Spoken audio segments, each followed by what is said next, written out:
Hi there Aries, thank you for joining me for your monthly forecast for July. And for the first 3 weeks of this month, the Sun is going to be working its way through the part of your scope that's to do with your foundations, emotional or practical in terms of where you live or how you live there. Yet in the early days of this month, the Sun does go through a skirmish with both Pluto and then with Uranus, suggesting that any ideas you have around where you live or the way you interact with people close to you could be subject to some restlessness. This could be coming from you, it may be from other people. But with Mercury back in Gemini combining as well with Venus in this sign too, that doesn't mean to say you're going to be a slouch in terms of expressing yourself. And in fact, this can be a great month to invite people around to your home and play Mind Host. And in fact, Venus is going to be broadly forging a fantastic link with Mars right through to the middle of the month. And that particularly can be very good for your love life. But you need to just be conscious within the context of this about the feeling side of your nature, about how you are getting nurtured and how you're nurturing the people that are around you. Now on the 13th, Mercury actually moves into Cancer too, and it's followed on the 18th by Venus. And both these planets at the start of week 3 in terms of Mercury, and then at the start of week 4 in terms of Venus, are also going to go face to face with Pluto. And we just need to be conscious of what Pluto's about for you at the present time. In essence, it's about power. And it could be that somebody is about to express their power upon you, or perhaps it's you who wants to be more forceful or assertive. But in terms of your communications in week 3, you could come across as someone who's a little bit more dogmatic and wants everyone to conform exactly to your view of things.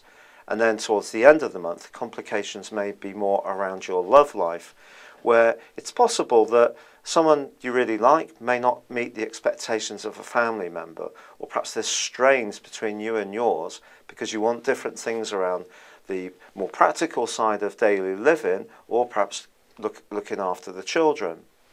However, there are some other big changes too which occur, not least when on the 20th Saturn ends a 5.5 month backward journey in the 8th house of your horoscope, which is to do with long-term finances, business, property affairs.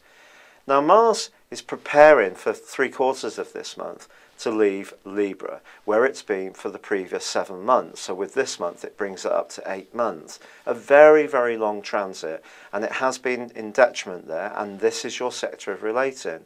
But on the 26th, it makes its way into Scorpio, which is going to reinforce your drive to do better when it comes to your physical lot in life and money.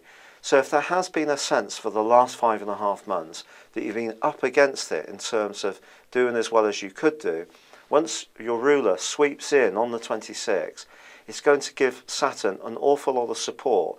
It could make you, they're not going to be side by side, which can make us ultra impatient, but it could give you a lot more drive and a lot more determination to turn any frustrations or obstacles you've encountered into victories.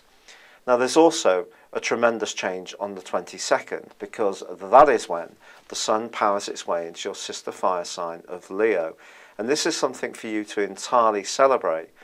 This gives you much more ability to be true to yourself.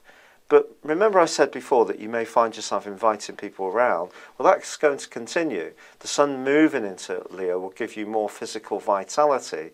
And there is a wonderful new moon which occurs on the 26th, and it's going to help your personality to really radiate out. But you just need to be conscious that it's going to be when Mercury moves just before the end of this month into Leo too, that you're really going to feel much more outgoing, and you can dazzle people with the strength of your personality. But there's no doubt about it, I do feel that when it comes to where you live, how you live where, the people you live with, your own emotional responses, there's quite a journey for you to go on this month.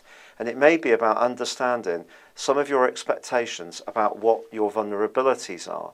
And if you're putting too much expectation on yourself at a time when really you need to be more aware of perhaps some of your weaknesses, not in a negative way, but just we've all got them, and actually see these in a new light. Don't see them as being so much the thing that holds you back, but just being part of you, then this can be a month when you transform your outlook emotionally and become a much more rounded person from an emotional viewpoint. And then towards the end of the month, I do feel that you're going to be feeling much buzzier.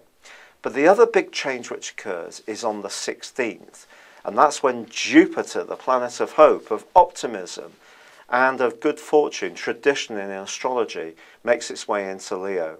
Now, this is the first time it's been in this location for 12 years, and by the end of the month it's going to be combining with the Sun. So even if there are some dodgy moments, as you see it, earlier in the month, in week 4, week 5, I think something can occur which really sees you smiling from cheek to cheek. It could be about your love life. It could be about being a bit more risk-taking in your approach. It certainly can be about your talents. But I think before that, the month has got a lot to teach you about your own emotional responses and of the feelings of the people that you live or interact closely with. It's been a real pleasure being with you. Thank you for joining me. Good luck and goodbye for now.